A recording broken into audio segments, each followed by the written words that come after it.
Hello amigos भाई, जैसे ही chapter ख़त्म हो जाए आज 11वीं और 12वीं दोनों को मिला करके एक बार तो कोर्स ख़त्म हो जाएगा।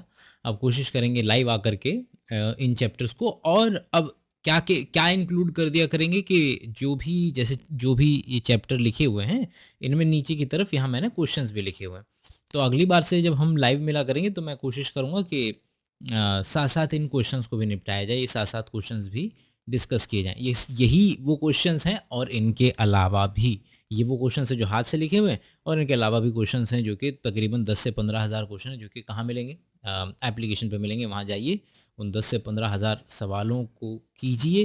भाई ड्रीम बहुत बड़ा है आपका, कितना खून बहा सकते हैं, कितना पसीना बहा सकते हैं, दैट विल डिसाइड कि बगल वाले से ज़्यादा खून पसीना बहा रहे हैं तो आपकी संभावना बनेगी कि आपका सिलेक्शन हो सकता है। बहरहाल शुरुआत करते हैं। आखिरी चैप्टर केमिकल कोऑर्डिनेशन इंटीग्रेशन, मतलब कि हार्मोन वाला चैप्टर है। पहले पैराग्राफ में बता रहा है कि भैया न्यूरॉन के सिस्टम को जोड़ दो और हार्मोन के सिस्टम को जोड़ दो तो टोटल कोऑर्डिनेशन मिल जाएगा। कैसे? सबसे पहले ये बोल रहा है कि न्यूरोनल सिस्टम जो है वो फास्ट है लेकिन छोटा रहता है। एक एक सेल को जोड़ना पड़ेगा, एक एक सेल के पास जाना पड़ेगा। ज़्यादा लंबा इफेक्ट उसका नहीं रह सकता। उसके लिए हमें चाहिए, अब न्यूरॉन के ज़रिए आप व्यक्ति को लंबा नहीं कर सकते, तो उसके लिए क्या चाहिए? उसके लिए हमको चाहिए एंडोक्राइन का सिस्टम। और एंडोक्राइन के सिस्टम में क्या होगा कि हॉर्मोन्स का रोल होगा, जो कि एक समय के दौरान धीरे धीरे अपना असर दिखाते हैं। दोनों को जोड़ दिया जाए, jointly coordinate and regulate physiology of a human being, कि अगर न्यूरल सिस्टम और हार्मोनल सिस्टम को मिला दिया जाए तब जाकर के असल में टोटल कोऑर्डिनेशन बिठाया जा सकता है। एंडोक्राइन ग्लैंड और हार्मोन का ज़रा एक वो ले लेते हैं कि बेसिक इंट्रोडक्शन के भैया। एंडोक्राइन वो ग्लैंड होते हैं जिन पे डक्ट नहीं होती है। तो 4 तरीके के क्राइन होते हैं, मतलब जो याद रख सकते हो: endocrine, exocrine, paracrine, autocrine. Autocrine हो गया कि सेल ने खुद ही सिक्रीट किया, खुद ही सेंस कर लिया, ऑटोक्राइन। सेल ने सिक्रीट किया, पड़ोसी वाली सेल ने सेंस कर लिया, पैराक्राइन। और बस सेल ने सिक्रीट कर दिया, जाएगा अपने आप खुद ब खुद ब्लड के जरिए बॉडी में फैलेगा, वो है एंडोक्राइन। एक्सोक्राइन के स्पेसिफिकली सेल ने सिक्रीट किया है ये देख करके कि ये ट्यूब जा रही है उधर और उस ट्यूब में मेरा हार्मोन जाएगा या जो भी चीज़ जाएगी वो एक्सोक्राइन की कैटेगरी में चला जाएगा। तो एंडोक्राइन में डक्ट नहीं होगी, डायरेक्ट ब्लड में रिलीज कर दिया जाएगा। और यहाँ ये हार्मोन की डेफिनेशन बताने की कोशिश कर रहा है कि हार्मोन ऐसे नॉन न्यूट्रिएंट, मतलब उनका प्राइमरी काम ये नहीं है कि बैठ के तुम्हें एनर्जी दें। ऐसे नॉन न्यूट्रिटिव केमिकल हैं जो कि इंटरसेल्यूलर मैसेंजर हैं। इंटरसेल्यूलर मैसेंजर मतलब एक सेल का मैसेज दूसरी सेल पर लेकर के जाते हैं। इंटरसेल्यूलर मैसेंजर हैं और बहुत ही कम मात्रा में प्रोड्यूस होते हैं। इन्वर्टिब्रेट की बात की जाए तो उनका एंडोक्राइन का सिस्टम बहुत ही ज़्यादा सिंपल होता है। ज़्यादा तरीके के हार्मोन भी नहीं होते हैं, फ्यू हार्मोन्स होते हैं। और whereas a large number of chemicals act as hormone and provide coordination in vertebrate. Vertebrate की बात करें तो उनमें बहुत ही ज़्यादा नंबर ऑफ हार्मोन्स और एंडोक्राइन ग्लैंड्स दोनों ही अच्छी खासी मात्रा में मिल जाएंगे। यहाँ वो नाम बताना शुरू करता है ह्यूमन एंडोक्राइन सिस्टम के। तो 2 पार्ट में डिवाइड किया हुआ है उसने, कि एक है जो कि प्राइमरी है, मेन है, और एक है जो कि सेकेंडरी है, मेन नहीं है। तो प्राइमरी में क्या क्या आ जाएगा? Pituitary, pineal, thyroid, adrenal, pancreas, parathyroid, thymus, gonads. ये सारे के सारे आपको यहाँ वाली इस वाली इमेज में नजर आ जाएंगे कि भैया pineal, hypothalamus, pituitary, thyroid, parathyroid, thymus, pancreas, adrenal, testis, ये हैं मेन वाले। लेकिन इनके अलावा भी हैं, ऐसा नहीं कि केवल इनके अलावा और कोई व्यक्ति हार्मोन से सिक्रीट नहीं करता है। हमारा गैस्ट्रो इंटेस्टाइनल, हमारा पेट, हमारी ड्यूडेनम, हमारा लिवर, हमारी किडनी, हमारी हार्ट, लेकिन इनको हम प्रॉपर उसके अंदर में नहीं डालते हैं क्योंकि इनके प्राइमरी फंक्शन कुछ और हैं। ये इनके सेकेंडरी फंक्शन की तरह आप कंसिडर कर सकते हैं। सबसे पहली जो कड़ी हमें पढ़नी है इस पूरे के अंदर में, वो है हाइपोथैलेमस। हाइपोथैलेमस भाई नाम ही बता रहा है कि भाई हमने पिछले चैप्टर में जब हम पढ़ रहे थे तो हमने पढ़ा था सेरेब्रम जो है वो रैप्ड अराउंड होता है ये थैलेमस के ऊपर में। लेकिन थैलेमस के थोड़ा सा यहाँ नीचे की साइड देखेंगे तो यहाँ हाइपोथैलेमस जो है मौजूद रहेगा। तो उसकी इमेज अगर आप यहाँ देखें, ये मेरा कॉर्पस कॉलोसम, दोनों हेमिस्फीयर इससे जुड़े हुए होते हैं। ये फिर थैलेमस वाला पार्ट रहता है, और ये वाला जो पार्ट आप देख रहे हैं ये हाइपोथैलेमस, और हाइपोथैलेमस डायरेक्टली जुड़ा हुआ है मेरे पिट्यूटरी से। और ठीक है, ये इसकी पोजीशन हो गई। अब हाइपोथैलेमस जो है वो हमारे ब्रेन का पार्ट है, थैलेमस का पार्ट थैलेमस के थोड़ा सा नीचे का है, पार्ट ऑफ डाइनसेफेलॉन। सेफेलॉन का मतलब ही ब्रेन है। आप जानते हैं कि ब्रेन को अलग अलग पार्ट में प्रोजेंसेफेलॉन, मीजेंसेफेलॉन है, रोम्बेनसेफेलॉन है, उसी तरीके से डाइनसेफेलॉन फोर ब्रेन का पार्ट है। तो आपका हाइपोथैलेमस भी फोर ब्रेन का पार्ट हो गया। यहाँ पर क्योंकि ये ब्रेन है तो यहाँ पर ऐसे न्यूरॉन होंगे जो सिक्रीटरी हैं, तो उनको वो कह दिया जाता है न्यूरोसिक्रीटरी सेल्स। न्यूरोसिक्रीटरी सेल्स जो हैं वो हार्मोन्स बनाते हैं। जो तरीका है इस तरीके के हार्मोन्स को बनाने का, कि दो तरीके के हार्मोन्स हमारा हाइपोथैलेमस प्रोड्यूस करता है। एक को कहते हैं रिलीजिंग हार्मोन, मतलब कि ये बाकी दुनिया वालों को बोलेगा कि भाई, बाकी लोगों को बोलेगा कि तुम ये बनाओ कि वो बनाओ। और एक है इनहिबिटिंग हार्मोन।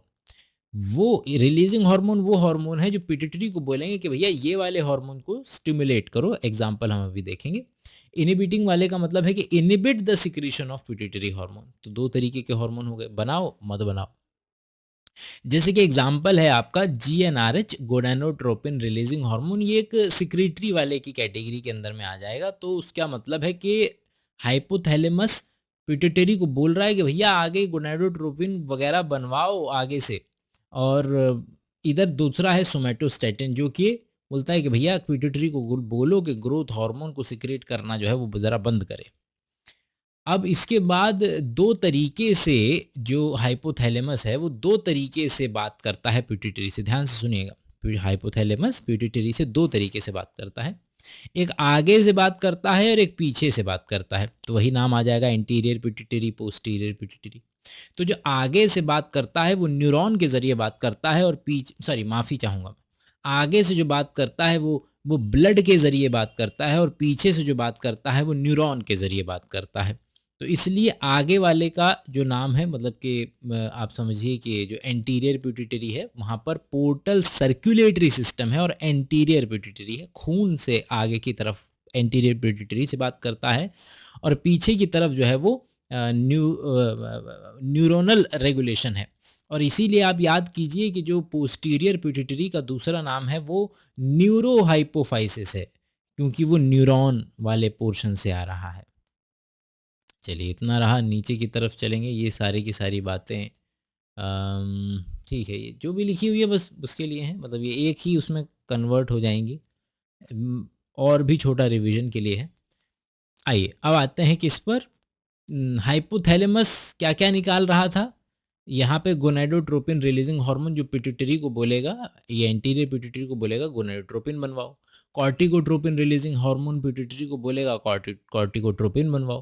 थायरोट्रोपिन बोलेगा थायरोट्रोपिन बनवाओ, मतलब वही वाइस वर्सा। और जो पोस्टीरियर पिट्यूटरी है, मतलब हाइपोथैलेमस पोस्टीरियर पिट्यूटरी को बोलेगा एडीएच और ऑक्सीटोसिन बनवाने के लिए। खास कैच, एडीएच और ऑक्सीटोसिन को बनाता हाइपोथैलेमस ही है।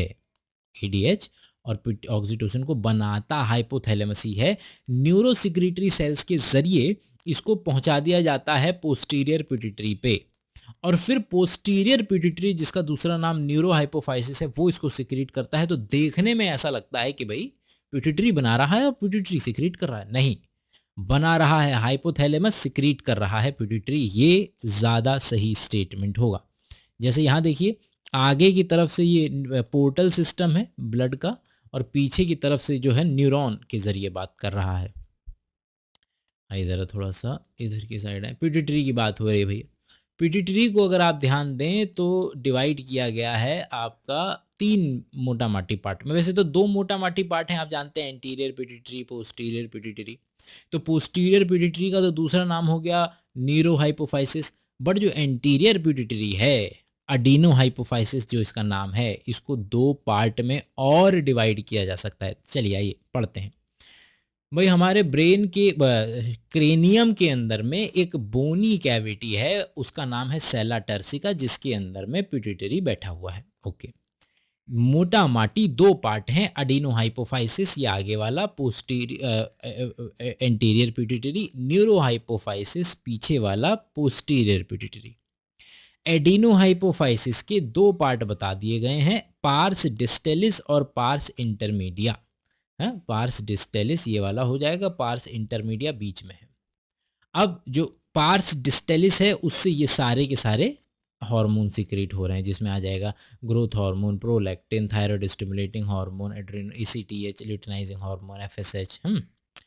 अब पार्स जो ये वाला है, पार्स इंटरमीडिया है, ये केवल और केवल एक ही हार्मोन सिक्रेट कर रहा है। यहाँ देखें जरा तो 6 होंगे, 1 2 3 4 5 6, 6 हो गए। सातवां कौन सा है? मेलेनोसाइट स्टिमुलेटिंग हार्मोन, जो कि बीच वाले यहाँ वाले से पार्स इंटरमीडिया, 7 हो गए। और 2 जो है पीछे वाले से, मतलब टोटल 9 हार्मोन, 6 जमा 1 जमा 2, मतलब 6 जमा 1 7 एडिनोहाइपोफाइसिस से, और 2 जो है पोस्टीरियर पिट्यूटरी से, 9 हो गए टोटल। पीछे वाला जो है न्यूरोहाइपोफाइसिस जो है, जिसका दूसरा नाम है पार्स नर्वोसा, सब जगह न्यूरो नर्वोसा मतलब न्यूरॉन का जिक्र है, पोस्टीरियर पिट्यूटरी है। यहाँ से 2 चीज़ें निकलती हैं, ऑक्सीटोसिन और वेसोप्रेसिन। क्या काम है, कहाँ काम करते हैं, वो आगे देखेंगे। अब बात करते हैं जो ऊपर जो ये वाले जो 6 हार्मोन हमने जिक्र किया था, उनकी एक एक 2 लाइनें बता रखी हैं। बता रखा है कि भैया अगर ग्रोथ हार्मोन ज़्यादा सिक्रीट हो जाए तो व्यक्ति जाइंटिज्म हो जाएगा, खाली बन जाएगा। अगर लोअर सिक्रीशन हो जाए तो व्यक्ति जो है बौना रह जाएगा, डॉर्फ रह जाएगा। अगर एक्सेस सिक्रीशन है तो उसके अडल्ट के अंदर में उसके अंदर उसको उस कंडीशन को कहते हैं एक्रोमेगेली, और ऐसे व्यक्तियों की जल्दी से डेथ हो जाती है। बॉडी उतना अच्छी, मतलब एक तरीके से एबनॉर्मल कंडीशन ही है वो। अगला प्रोलैक्टिन जो है वो क्या रेगुलेट करेगी, नाम ही है प्रोलैक्टिन, दूध बनाने से पहले की स्थिति, मतलब दूध बनाने से पहले जो है ये हार्मोन निकलेगा और फिर बोलेगा दूध बनाओ, तो ये मैमरी ग्लैंड को बोलेगा फॉर्मेशन ऑफ मिल्क के लिए। टीएसएच थायराइड स्टिमुलेटिंग हार्मोन, जो कि सिक्रीशन ऑफ थायराइड हार्मोन करवाएगा। T3 T4 वो आगे अभी जिक्र आएगा, पढ़ेंगे, अभी तो खाली इंट्रोडक्शन दे रहा है। एसीटीएच एड्रेनोकॉर्टिकोट्रोपिक हार्मोन, भाई आपके एड्रेनल किडनी है, किडनी के ऊपर एड्रेनल ग्लैंड है, और एड्रेनल ग्लैंड के 2 पार्ट हैं, बाहर वाला पार्ट कॉर्टिक्स कहलाता है, अंदर वाला पार्ट मेडुला कहलाता है। मेडुला से एपिनेफ्रिन, नॉर एपिनेफ्रिन सिक्रीट होते हैं। बाहर वाले के 3 पार्ट होते हैं, ग्लोमेरुलोसा, फेस्टिकुलाटा, रेटिकुलरिस, और यहाँ से आपके ग्लूकोकॉर्टिकॉइड, मिनरलोकॉर्टिकॉइड और ये सब चीज़ें सिक्रीट होती हैं, वो भी आगे देखेंगे। तो एसीटीएच जो है एड्रेनल के कॉर्टेक्स, मतलब बाहर वाले पार्ट से सिक्रीशन हो रहा है, जहां पे जो मेन पढ़ना है वो है ग्लूकोकॉर्टिकॉइड्स, जो कि एड्रेनल कॉर्टेक्स से सिक्रीट होंगे। इसके बाद हमारे एलएच और एफएसएच को मिला दीजिए, जो आपने 12वीं कक्षा और अपनी 10वीं कक्षा में पढ़े हुए हैं, उनको गोनेडोट्रोपिन कहा जाता है। एलएच ल्यूटिनाइजिंग हार्मोन जो है वो आपका बोलता है जाकर के कि भैया जो लेडिग सेल है उनको बोलता है जाकर के भाई एंड्रोजन बनाओ। एफएसएच जो है वो मेल के अंदर में स्पर्मेटोजेनेसिस को रेगुलेट करता है। तो ये हो गया मेल वाला पार्ट। फीमेल में देख लेते हैं। फीमेल में एलएच ल्यूटिनाइजिंग हार्मोन ओव्यूलेशन के लिए जिम्मेदार है। याद कीजिए 14th डे से ठीक पहले जो पीक आती है एलएच की, उसकी वजह से ओव्यूलेशन होता है। इसके अलावा जो मेंटेनेंस ऑफ कॉर्पस ल्यूटियम, और एलएच जो है कॉर्पस ल्यूटियम को भी मेंटेन करने का काम करता है। एफएसएच जो है उसका नाम ही है फॉलिकल स्टिमुलेटिंग हार्मोन, मतलब कि ओवरी के अंदर में जो फॉलिकल इस तरीके से डेवलप हो रहा है, primary follicle, secondary follicle, tertiary follicle, graphene follicle, तो उसको फॉलिकल को ग्रो करवाने की जो स्टिमुलस है वो कहाँ से आ रहा है? वो एफएसएच से आ रहा है असल में, फीमेल्स के अंदर की अगर हम बात करें तो से दिया हुआ है शायद, हाँ। तो एफएसएच जो है वो ओवेरियन फॉलिकल डेवलपमेंट में हेल्प कर रहा है। इसके बाद जो अकेला पार्स इंटरमीडिया से सिक्रीट हो रहा था MSH, melanocyte, melanin containing cell से मेलेनोसाइट स्टिमुलेटिंग हार्मोन है, जो कि बॉडी का भाई मेलेनोसाइट, मेलेनिन वो पिगमेंटेशन ही आ रहा है, जो स्किन की पिगमेंटेशन, और इसका एक इनडायरेक्ट रिलेशन हमारे पाइनियल ग्लैंड से भी है। बट खैर क्या ही, अपने को तो एनसीईआरटी खत्म करनी, पहले एनसीईआरटी खत्म करते हैं। ऑक्सीटोसिन पे आ जाइए ज़रा। सभी लोग जानते हैं कि चाइल्ड बर्थ के लिए जो कॉन्ट्रैक्शन है, वो जो पॉजिटिव फीडबैक लूप होता है कि ऑक्सीटोसिन चाइल्ड बर्थ से पहले जो लेबर कॉन्ट्रैक्शन जिसको कहा जाता है कि भाई जब आप बच्चा पैदा कर रहे हैं, यूट्रस के अंदर में जो कॉन्ट्रैक्शंस होती हैं वो ऑक्सीटोसिन करवाता है। इसके अलावा ऑक्सीटोसिन का काम मिल्क को इजेक्ट कराना, ध्यान से सुनिए, प्रोलैक्टिन का काम मिल्क को बनवाना है और ऑक्सीटोसिन का काम मिल्क को इजेक्ट कराना है, क्योंकि दोनों के अंदर में मसल के कॉन्ट्रैक्शन की जरूरत पड़ेगी। बच्चे को बाहर निकालना है और मिल्क को बाहर निकालना है, तो ये अंतर है। दोनों सेम चीज़ नहीं है प्रोलैक्टिन। और ऑक्सीटोसिन का मिल्क वाला काम। वेसोप्रेसिन, वेसो मतलब वेसल्स, प्रेसिन मतलब प्रेस कर दो, वेसल को प्रेस कर दो।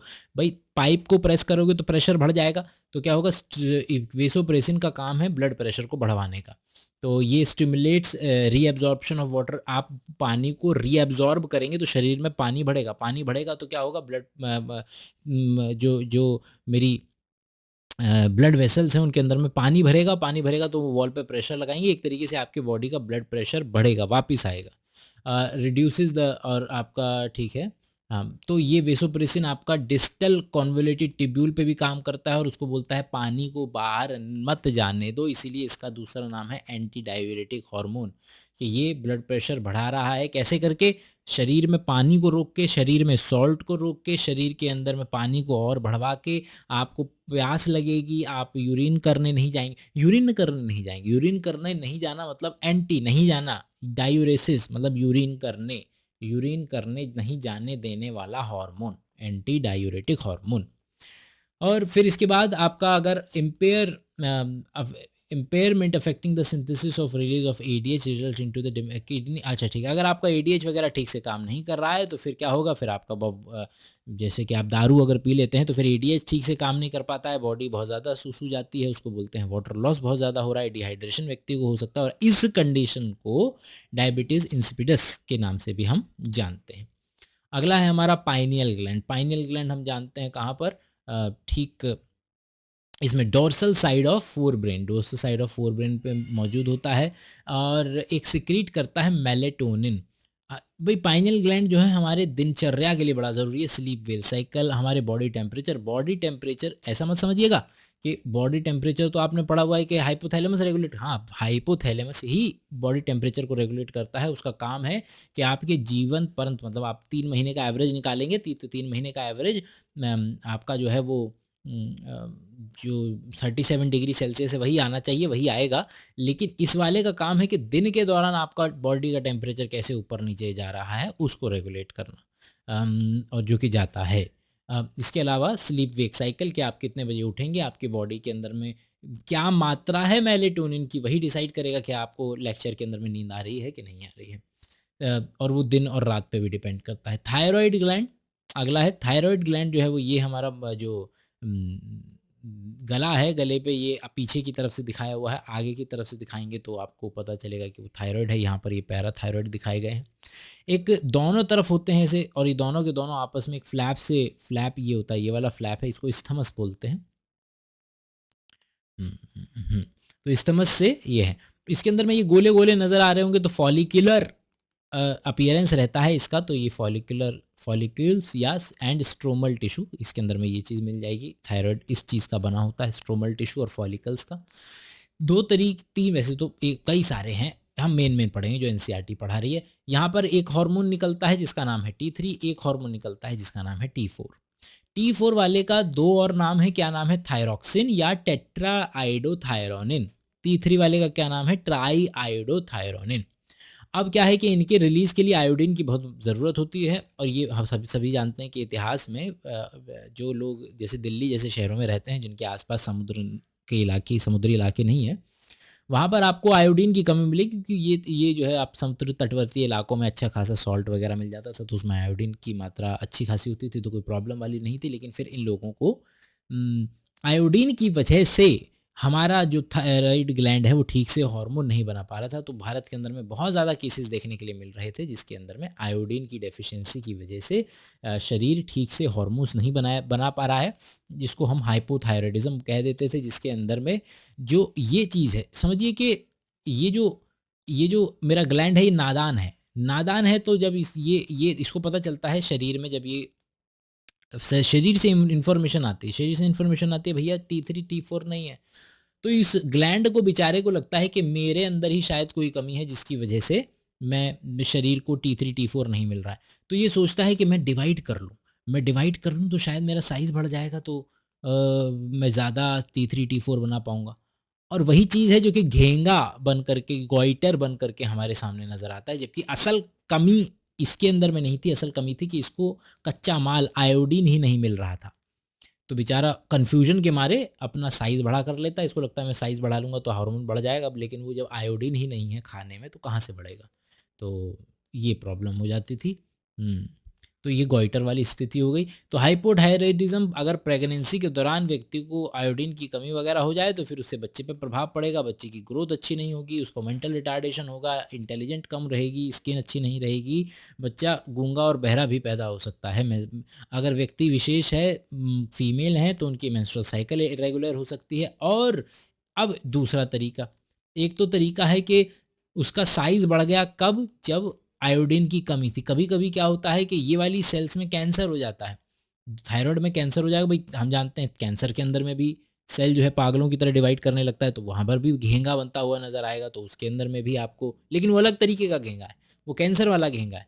तो उसके अंदर में एबनॉर्मली हाई लेवल बॉडी के अंदर में हार्मोन बनने लगेंगे, क्योंकि आयोडीन की कमी तो है नहीं। तो आयोडीन की कमी नहीं है तो पागलों की तरह और ज़्यादा हार्मोन बनाएगा, और उसको कहते हैं हाइपरथायरॉयडिज़्म। और इसकी वजह से बॉडी के फिजियोलॉजी पे फ़र्क पड़ता है।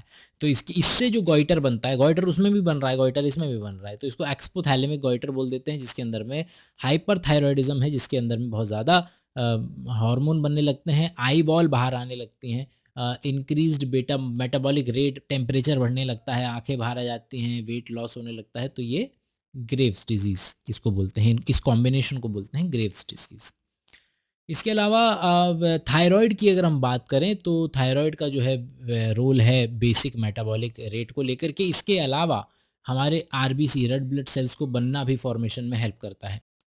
थायराइड का केवल इतना तो काम होगा नहीं, थायराइड के इससे ज़्यादा भी काम हो सकते हैं। अब उसके अंदर में क्या क्या चीज़ें आ जाएंगी, उसके अंदर में आ जाएगा रेड ब्लड सेल का बनाना है, मेटाबॉलिज्म के बॉडी का ऑलमोस्ट ओवरऑल मेटाबॉलिज्म को कवर कर रहा है, कार्बोहाइड्रेट का मेटाबॉलिज्म, प्रोटीन, फैट। अब इसमें बचा ही क्या, सब आ गया। शरीर के अंदर में इलेक्ट्रोलाइट का बैलेंस हो, तो ये माइनर फंक्शंस हैं। हमें 11th और 12th में मेजर फंक्शंस को देखना, बट चूंकि एनसीईआरटी कवर कर रहे हैं तो कर लेते हैं। इसके अलावा एक और है थायरोकैल्सिटोनिन, बड़ा इंपॉर्टेंट है भाई। थायरोकैल्सिटोनिन निकलता है थायराइड से, जो कि कैल्शियम के लेवल को रेगुलेट करेगा। और पैराथायराइड से निकलता है ऑपोजिट हार्मोन, मतलब कि ये भी कैल्शियम को, मतलब कि कैल्सिटोनिन कैल्शियम के लेवल को, अब मैं दिखा देता हूँ एक बार, कि मान लो कि क्या हुआ कि यहाँ से देख लेते हैं कि ये मेरे पास थायराइड है और यहाँ मेरे पास पैराथायराइड है। तो जैसे ही क्या होगा, जैसे ही मेरे, इसको ऊपर ऊपर लेके आते हैं ज़रा एक बार, हाँ। तो कैल्सिटोनिन क्या करेगा, kidney release calcium ion under its influence. तो आइडिया ये है कि जितना भी जल्दी हो सके कैल्शियम को मॉनिटर करो। मतलब कैसे, आसान भाषा में क्या इस भाई ब्लड के लेवल पे देख लेते हैं। जिस तरीके से इंसुलिन का काम है ब्लड में से शुगर को कम करना, और ग्लूकागॉन का काम है शुगर में ब्लड ब्लड ग्लूकोज को बढ़ाना, उसी तरीके से कैल्सिटोनिन का काम है ब्लड में कैल्शियम आयन को कम करना, और पैराथायराइड हार्मोन का काम है ब्लड के अंदर में कैल्शियम को बढ़ाना। बस अब देखते हैं पैराथायराइड क्या करेगा कैल्शियम को बढ़ाने के लिए ब्लड में, बोलेगा बोन से उधार लेकर के आएगा, कि बोन को बोलो कि भैया कैल्शियम जो है दे दे। इसके अलावा किडनी को बोला जाएगा कि भैया किडनी कुछ भी हो जाए कैल्शियम को बाहर मत निकलने देना।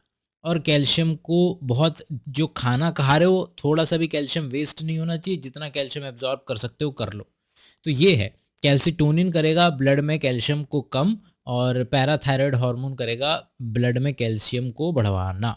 इसके बाद आ जाते हैं भैया थाइमस पे। थाइमस क्या कर रहा है, वेंट्रल साइड ऑफ आउटा पे है, बट सारा का सारा काम है इसका इम्यून सिस्टम के अंदर में। कैसे, याद कीजिए दो तरीके के हमारे पास मेन ऑर्गन है, एक है बोन मैरो और दूसरा है थाइमस।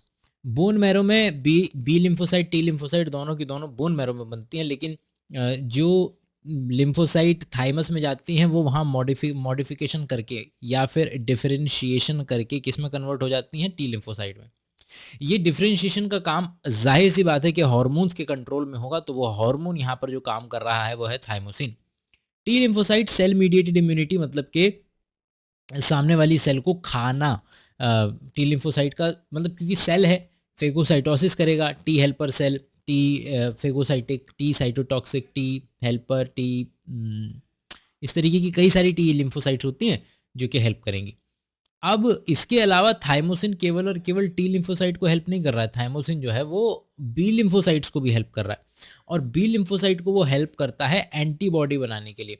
और इसलिए कहा जा सकता है कि थाइमोसिन जो है वो टी लिम्फोसाइट को भी हेल्प कर रहा है, मतलब सेल मीडिएटेड इम्यूनिटी में भी पार्टिसिपेट कर रहा है।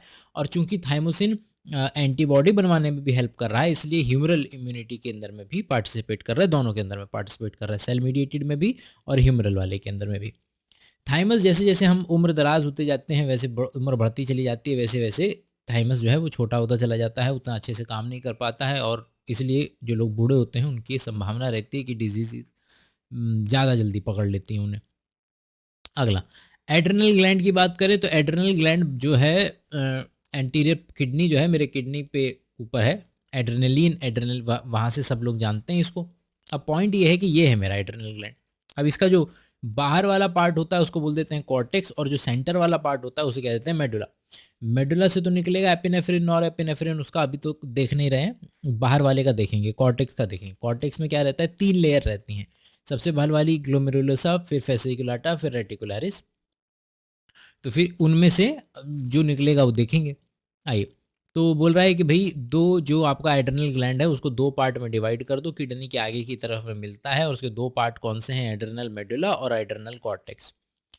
अंडर प्रोडक्शन अगर हो हार्मोन्स का एड्रिनल कॉर्टेक्स है, मतलब कि ग्लूकोकॉर्टिकॉइड कम बन रहा है, मिनरलोकॉर्टिकॉइड कम बन रहा है, तो क्या होगा, कार्बोहाइड्रेट के मेटाबॉलिज्म पे फर्क पड़ेगा, शरीर जो है थकान महसूस होने लगेगी, थक जाएंगे बहुत जल्दी, और इसको आप एडिसन्स डिजीज की कैटेगरी में डालते हैं। मेडुला वाला जो पार्ट है, जो सेंटर वाला जो पार्ट है, उससे निकलते हैं 2 main hormone, epinephrine nor epinephrine कह लो उनको, या एड्रेनलिन नॉर एड्रेनलिन कह लो उनको। इन दोनों को मिला करके एक नाम दिया जाता है, वो नाम है कैटेकोलामाइन। इमरजेंसी के वक्त में, फाइट फ्लाइट जो इसको बोलते हैं, उस सिचुएशन के अंदर में ये दोनों निकलते हैं।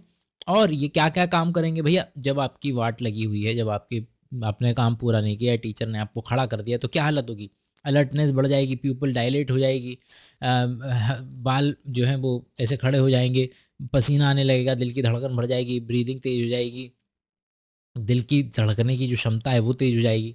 और चूंकि आपको भागने का मन करेगा, आपकी जो मसल्स है उसके अंदर में जो ग्लाइकोजन रखा हुआ उसे आप तोड़ना शुरू कर देंगे, भैया भागो, अब तो शेर आ गया मतलब पीछे।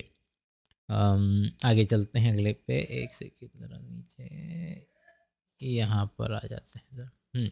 तो और केवल ग्लूकोज को ब्लड में नहीं बढ़ाता है कैटेकोलामाइन, इसके अलावा लिपिड को और प्रोटीन्स को भी तोड़ना शुरू कर देगा भैया, जहाँ से एनर्जी मिले उसको एनर्जी चाहिए। भाई हमने डिस्कस किया था सबसे बाहर की जो लेयर है ग्लोमेरुलोसा है, फिर फेसिकुलाटा है, फिर रेटिकुलारिस है, तो ये 3 लेयर है बाहर की तरफ से, GFR के नाम से आप इसे याद रख सकते हैं। तो वही लिखा हुआ है कि सबसे बाहर की लेयर ग्लोमेरुलोसा, फिर मिडिल वाली फेसिकुलाटा, फिर सबसे अंदर वाली रेटिकुलरिस। तो इससे क्या निकल रहा है, जो सबसे बाहर वाली है, जो आपका कॉर्टिकॉइड्स यहाँ से निकलते हैं, 2 तरीके के निकलते हैं। एक हो गया ये रहा आपका जो सबसे बाहर की लेयर है, जोना ग्लोमेरुलोसा, वहाँ से जी से याद रख लो ग्लूकोज, तो ये निकालेंगे, सॉरी जी ऑपोजिट है, माफ़ी, सबसे बाहर की लेयर जो निकालेगी वो है मिनरेलोकॉर्टिकॉइड्स, और जो बीच की लेयर है वो निकालेगी ग्लूकोकॉर्टिकॉइड्स, और जोना रेटिकुलरिस निकालेगी एंड्रोजन। अब यही पढ़ना है भाई। कार्बोहाइड्रेट का मेटाबॉलिज्म को रेगुलेट करने वाले हैं ग्लूकोकॉर्टिकॉइड, इसके अंदर में काफ़ी सारे हार्मोन आते हैं, जिसके अंदर में कॉर्टिसोन, कॉर्टिकोस्टेरॉन, कॉर्टिसोल, ऐसे कई सारे हार्मोन आते हैं, जिसमें से सबसे इंपॉर्टेंट है कॉर्टिसोल, जो कि सबसे इंपॉर्टेंट ग्लूकोकॉर्टिकॉइड है। इसके अलावा मिनरल्स को मैनेज करने के लिए, वाटर का बैलेंस बनाए रखने के लिए, इलेक्ट्रोलाइट्स का बैलेंस बनाए रखने के लिए जिसका इस्तेमाल होता है उसे कहते हैं मिनरेलोकॉर्टिकॉइड। एल्डोस्टेरॉन इसमें सबसे इंपॉर्टेंट है, अभी आगे आएगा। एल्डोस्टेरॉन इज मेन, जैसे मेन ग्लूकोकॉर्टिकॉइड कॉर्टिसोल है, उसी तरीके से मेन मिनरेलोकॉर्टिकॉइड एल्डोस्टेरॉन है। हाँ सही है। I was looking at it कि भैया रिकॉर्डिंग तो चालू है ना, कई बार होता है, मतलब बहुत बार होता है, 2-2 घंटे की रिकॉर्डिंग हो जाती है, पता चलता है रिकॉर्डिंग बटन ही नहीं दबाए थे। नेक्स्ट, मेंटेनिंग, अच्छा यहाँ पे बात कर रहे हैं ग्लूकोकॉर्टिकॉइड स्टिमुलेट्स ग्लूकोनियोजेनेसिस। अच्छा ठीक है, देखिए भाई, चूंकि ग्लूकोकॉर्टिकॉइड आपके कार्बोहाइड्रेट के मेटाबॉलिज्म को रेगुलेट कर रहे हैं, तो उसके अंदर में ग्लूकोनियोजेनेसिस मतलब कि किसी भी फैट जैसी चीज़ से ग्लूकोज बना देना, लाइपोलिसिस क्योंकि लिपिड को तोड़ करके उससे आप ग्लूकोज बना सकते हैं, या प्रोटीन को तोड़ करके आप उससे ग्लूकोज बना सकते हैं, तो ये सारा का सारा काम भी ग्लूकोकॉर्टिकॉइड के अंदर में आ जाएगा। Minerals maintaining the cardiovascular system, cortisol जो है बड़ा इंपॉर्टेंट है आपके कार्डियोवेस्कुलर सिस्टम को ठीक से काम करने के लिए। एंटी इन्फ्लेमेटरी रिएक्शंस भी, देखिए क्या होता है, याद कीजिए कि जब किसी व्यक्ति को किडनी ट्रांसप्लांट किया जाता है तो उसके बाद जिसको नई किडनी मिली है उसको कॉर्टिसोल देते हैं। क्यों? क्योंकि कॉर्टिसोल जो है वो आपके इन्फ्लामेशन को कम करता है पहली बात, और दूसरा जो है आपके इम्यून सिस्टम को सप्रेस करता है, सप्रेसेस द इम्यून सिस्टम, तो इसलिए कॉर्टिसोल दिया जाता है। ठीक है, आरबीसी प्रोडक्शन में भी हेल्प करता है। अब बात करेंगे मिनरलोकॉर्टिकॉइड एल्डोस्टेरॉन के बारे में। एल्डोस्टेरॉन क्या करता है भैया, ये इसका काम है जब ब्लड प्रेशर कम हो जाए। ब्लड प्रेशर कम होने का मतलब है शरीर में पानी नहीं है, शरीर में सॉल्ट नहीं है, तो मतलब शरीर में पानी बढ़वाओ, सॉल्ट बढ़वाओ, मतलब कि रीएब्जॉर्प्शन करवाओ सोडियम का भी और पानी का भी, और एक्सक्रीशन करवाओ पोटेशियम का और K+ आयन का। तो ये इसके काम है एल्डोस्टेरॉन के, ताकि बॉडी के अंदर में इलेक्ट्रोलाइट का बैलेंस बने, बॉडी का जो ब्लड वॉल्यूम है वो वापस से नॉर्मल स्थिति में आए, ऑस्मोटिक प्रेशर और ब्लड प्रेशर आप वापस से लेकर के आ पाए। इसके अलावा जो आखिरी पार्ट है हमारा, जो सबसे अंदर वाला पार्ट था, वो एंड्रोजन सिक्रीट करता है, और उस एंड्रोजन से क्या बनेंगे, एंड्रोजन से सेकेंडरी सेक्सुअल कैरेक्टरिस्टिक आएंगे। तो एंड्रोजेनिक स्टेरॉइड, तो उससे आर्मपिट के hair, pubic hair, facial hair, voice का डीप होना, ये सब उससे आता है। पेनक्रियाज, पेनक्रियाज जो है वो हमारा एंडोक्राइन ग्लैंड भी है, एक्सोक्राइन ग्लैंड भी है। हम उसके एंडोक्राइन वाले पार्ट की बात करेंगे। जिस तरीके से आइलैंड होते हैं उसी तरीके से पूरे पेनक्रियाज के अंदर में ऐसे छोटे छोटे आइलैंड होते हैं, जिसको हम आइलेट्स बोल देते हैं। लैंगरहैन भाई साहब ने ढूंढे थे तो लैंगरहैन बोल देते हैं। तीन, वैसे तो बहुत सारी सेल हैं, अल्फा बीटा गामा, मगर यहाँ पर हमें जो दो दी गई हैं कि अल्फा सेल जो है वो सिक्रीट करती है ग्लूकागॉन, और बीटा सेल जो है वो सिक्रीट करती है इंसुलिन। ग्लूकागॉन जो है उसका काम है आपके ब्लड में से, ब्लड में ग्लूकोज को बढ़वाना। तो आपका क्या करेगी, जो लिपिड लिवर के अंदर से ग्लाइकोजन को तोड़वा करके ब्लड में शुगर बढ़वाएगी। यही तो काम था उसका कि ब्लड में शुगर बढ़वाया जाए, तो इंक्रीज ब्लड शुगर। और क्या नाम है, आपकी हाइपर ग्लाइसीमिया, हाइपर मतलब ज़्यादा, ग्लाई माने शुगर, ईमिया माने ब्लड, तो ब्लड में शुगर ज़्यादा, ये करवाना इसका काम है। ग्लूकोनियोजेनेसिस, किसी भी नई चीज़ से, फैट जैसी चीज़ से ग्लूकोज को बनवा लेना भी इसका काम है, और कि जहाँ से भी ग्लूकोज मिले उसका अपटेक करो, मतलब हाइपर ग्लाइसीमिक हार्मोन है। ग्लूकागॉन का काम है ब्लड में शुगर को बढ़वाया जाए। इसका एग्जैक्ट ऑपोजिट काम कौन कर रहा है, इंसुलिन कर रहा है। इंसुलिन हेपेटोसाइट पे एक्ट करता है, एडिपोसाइट पे एक्ट करता है, मसल्स पे एक्ट करता है, और उनको बोलता है भैया शुगर को जो है ब्लड से हटा करके अपने अंदर लो, और अपने अंदर लेकर के क्या करो, उसकी बनाओ ग्लाइकोजन, उसका बनाओ ग्लाइकोजन, तो उसका अपटेक लो, अंदर लो ग्लूकोज को। इसके अलावा movement of glucose from blood to hepatocyte, वही है कि ब्लड में से ग्लूकोज को कम करो, हेपेटोसाइट में बढ़वाओ, एडिपोसाइट में बढ़वाओ, ताकि ब्लड में जो है वो कम हो। हाइपो माने कम, ग्लाई माने शुगर, ईमिया माने ब्लड, तो ब्लड में शुगर कम कराओ। इसके अलावा ग्लाइकोजेनेसिस, मतलब वही है ग्लाइकोजन का बनवाना, कि भाई मसल्स में ले जाके, लिवर में ले जाके क्या करें ग्लूकोज का, तो उसका बनवाओ क्या, ग्लाइकोजन या फैट बनवाओ। अब जब किसी व्यक्ति को बहुत ज़्यादा इस लेवल पे ब्लड में शुगर बढ़े चली जा रही है, तो उस व्यक्ति को हम कहते हैं डायबिटीज़ मेलिटस है। ये इसके ऐसे व्यक्ति के अंदर में व्यक्ति को शुगर नहीं मिल पा रही है, उसका वज़न कम होता रहता है, उसके ब्लड में शुगर बढ़ती चली जाती है, उसके घाव नहीं भरते हैं, उसके उंगलियों में टिंगलिंग की सेंसेशन होती है, डायबिटीज़ के सिम्टम्स हैं।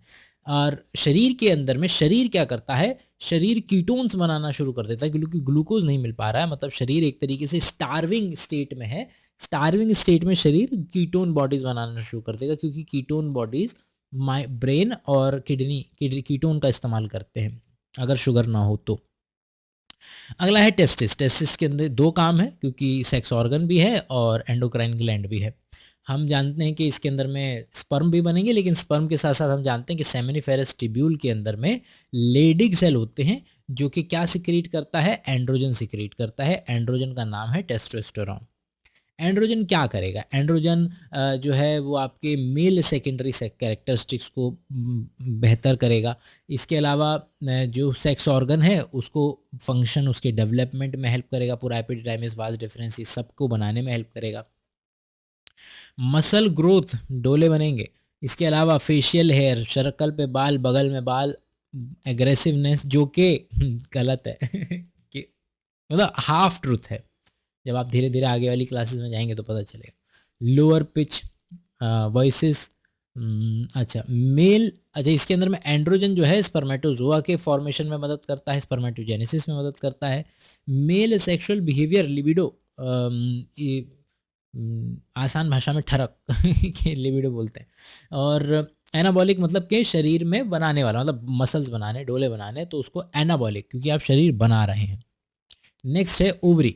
ओवरी फीमेल्स का प्राइमरी सेक्स ऑर्गन है, क्या बनाता है? एंड्रोजन बनाएगा और प्रोजेस्टेरॉन बनाएगा। एस्ट्रोजन का काम है फॉलिकल की मतलब एक्चुअली फॉलिकल से एस्ट्रोजन निकलता है, पहली बात तो ये।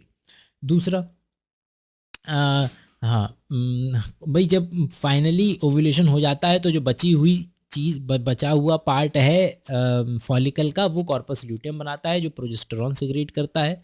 प्रो मतलब पहले, जेस्टेशन मतलब बच्चा जब गर्भ में है उससे पहले के लिए जो हार्मोन चाहिए होता है प्रोजेस्टेरॉन, जो जाएगा और जो एंडोमेट्रियम है उसको और ज़्यादा प्रोलिफरेट कराएगा ताकि उसके अंदर में एम्बेड हो सके जो एम्ब्रियो है वो। एस्ट्रोजन फीमेल के सेकेंडरी कैरेक्टरिस्टिक्स के लिए जिम्मेदार है, जैसे कि हाई पिच वॉइस, फॉलिकल का बनना, secondary sexual characteristic, mammary gland का बनना। Estrogen also regulates female sexual behaviour, जैसे मेल्स में टेस्टोस्टेरोन कर रहा है। प्रोजेस्टेरॉन प्रेगनेंसी के लिए ज़रूरत होता है। प्रोजेस्टेरॉन मेमरी ग्लैंड के लिए भी ज़रूरत है तो होती है उसकी बनने के लिए, जो कि ज़्यादा एल्वुलाई बनाने में हेल्प करेगा। एल्वुलाई वो जगह है मेमरी ग्लैंड में जहाँ पर मिल्क का प्रोडक्शन होना है, जहाँ पर मिल्क स्टोर होना है और मिल्क सिक्रीट होगा वहाँ से।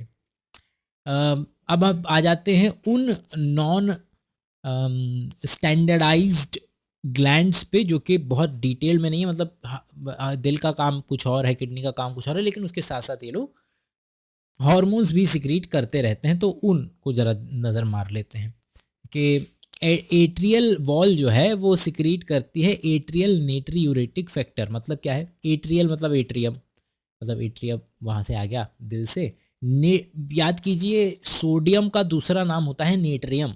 तो दिल से सोडियम को भगाता है, मतलब कि शरीर में से सोडियम को बाहर फेंकना है। जिस तरीके से एल्डोस्टेरॉन शरीर में सोडियम को बढ़वा रहा था, उसका बिल्कुल ऑपोजिट काम करता है एएनएफ के शरीर। किडनी को बोलता है भाई सोडियम को बाहर फेंक, क्योंकि सोडियम बाहर जाएगा तो पानी बाहर जाएगा, पानी बाहर जाएगा तो मेरा ब्लड प्रेशर कम होगा, तो ब्लड प्रेशर डिक्रीज करवाया जाता है।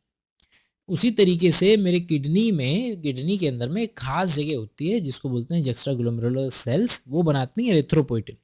एरिथ्रोपोइटिन वो हार्मोन है जिसकी ज़रूरत है आरबीसी के प्रोडक्शन के लिए। हमारा जो आप जानते हैं कि स्टमक के बाद आती है ड्यूडेनम, तो ड्यूडेनम वाला जो एरिया है वो सिक्रीट करता है गैस्ट्रिन, सिक्रेटिन और कोलेसिस्टोकाइनिन और जीआईपी। ये सारी चीज़ें ड्यूडेनम से बन रही हैं या स्मॉल इंटेस्टाइन से बन रही हैं। गैस्ट्रिन का काम है कि आपका पेट को बोले कि भैया HCl बना और पेप्सिनोजन बना। सिक्रेटिन का काम है जो कि पैनक्रियाज को बोले कि भैया पैनक्रियाज का पानी निकाल, बाइकार्बोनेट निकाल। कोलेसिस्टोकाइनिन जो कि पैनक्रियाज पे भी काम करता है और गॉल ब्लैडर पे भी काम करता है। कोलेसिस्टोकाइनिन पैनक्रियाज को बोलता है भैया एंजाइम बना, और कोलेसिस्टोनाइन गॉल ब्लैडर को बोलता है भैया बाइल जूस को निकाल। और यहाँ पर इसके अलावा हर एक जो इंडिपेंडेंट सेल है वो अपने लेवल पे ग्रोथ फैक्टर्स भी बनाते हैं, जो सेल खुद ब खुद, जिसको हम कह रहे थे कि ऑटोक्राइन, नॉन एंडोक्राइन का मतलब क्या है? ऑटोक्राइन, मतलब यहाँ पर खुद ही सेल सिक्रीट करेगी, खुद ही सेंस कर लेगी, ये है। अब mechanism of hormone action, hormone जो है देखिए दो तीन तरीके के, क्या मतलब ये समझिए कि ये है मेरी सेल, और सेल की जो बाहर की लेयर होती है वो लिपिड की बनी होती है। अब जो चीज़ तो लिपिड के, जो हार्मोन लिपिड के बने होंगे वो तो डायरेक्ट अंदर घुस जाएंगे, क्यों? क्योंकि उनको लिपिड में लिपिड डिसॉल्व हो जाएगी, डायरेक्ट अंदर आ जाएंगे। लेकिन जो बने होंगे प्रोटीन के, उनको सेल के सरफेस पे बाहर एक रिसेप्टर होगा, वहाँ बाइंड करना पड़ेगा। तो ये है पंगा कि भैया दो तरीके के हो गए। वाटर सॉल्युबल हार्मोन तो बाहर जो रिसेप्टर है उस पर लग करके अपना असर दिखाएंगे। लिपिड सॉल्युबल वाले जैसे टेस्टोस्टेरोन, एस्ट्रोजन जो हैं वो डायरेक्ट सेल के अंदर घुस सकते हैं, है ना।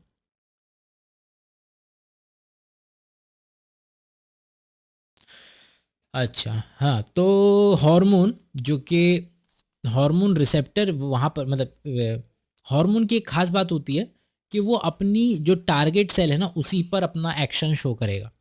हार्मोन के रिसेप्टर होते हैं। अब ये रिसेप्टर जो हैं दो तरीके के हो सकते हैं। ये या तो मेम्ब्रेन बाउंड हो सकते हैं जो कि उसमें होगा प्रोटीन जैसे होता है, या फिर ये इंट्रासेल्युलर हो सकते हैं जैसे एस्ट्रोजन में कि सेल के अंदर रिसेप्टर होंगे। रिसेप्टर तो होगा, या तो सेल के अंदर होगा या सेल के सरफेस पे होगा, लेकिन रिसेप्टर तो होगा। और हार्मोन रिसेप्टर से जुड़ करके हार्मोन रिसेप्टर कॉम्प्लेक्स बना लेता है। ये जो इंटरेक्शन है इंतहाई स्पेसिफिक होती है, रैंडम नहीं होती है। और ये जब कॉम्प्लेक्स बन जाता है तो कुछ बायोकेमिकल चेंजेस आएंगे जिसकी वजह से टारगेट टिश्यू कुछ नए प्रोटीन्स वगैरह जो है वो बनाने शुरू करेगा। एनसीईआरटी ने जो हार्मोन्स है उनको दो चार तरीकों से डिवाइड किया हुआ है। पहले है प्रोटीन वाले जिसमें पेप्टाइड, पॉलीपेप्टाइड प्रोटीन वाले आ जाएंगे, उनके एग्जांपल। स्टेरॉइड मतलब फैट वाले जिसमें कॉर्टिसोल, टेस्टोस्टेरोन, एस्ट्राडाइल कुछ नहीं है, एस्ट्रोजन पे 2 OH लगा दो तो एस्ट्राडाइल हो जाता है।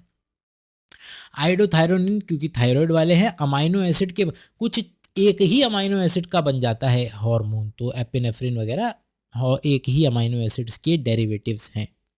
अब यहाँ बताने की कोशिश कर रहा है कि वो क्या नाम है हार्मोन जो कि बाहर रिसेप्टर पे चिपक रहे हैं।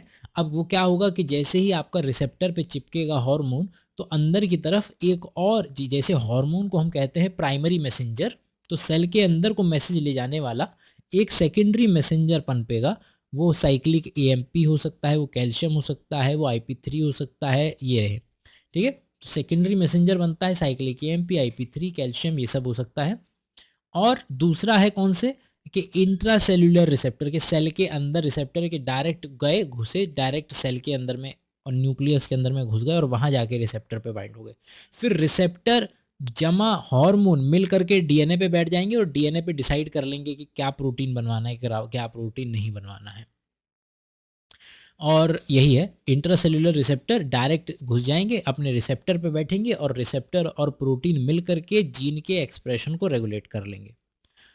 Cumulative biochemical action result in physiological and developmental effect, कि भैया यही है कि ये जो एक्शन है ये अल्टीमेटली क्या होगा, यहाँ से बायोकेमिकल रिस्पॉन्स हो गया, डीएनए को बोला जाएगा कुछ नए प्रोटीन्स बनवाने के लिए, और वही नए प्रोटीन जाकर के फिजियोलॉजी के लेवल पे हमें अपने फिनोटाइप शो करवाएंगे कि हाँ अभी कुछ और बन रहा है। डन डन डन डन भाई, प्लीज़ मेक श्योर कि वहाँ जाकर के एप्लीकेशन पे जाकर के अपने 10-15 हज़ार जो MCQs हैं उनको ज़रा प्लीज़ लगा लें। तो आपका भी थोड़ा बड़ा भला हो, हमारा भी थोड़ा भला हो।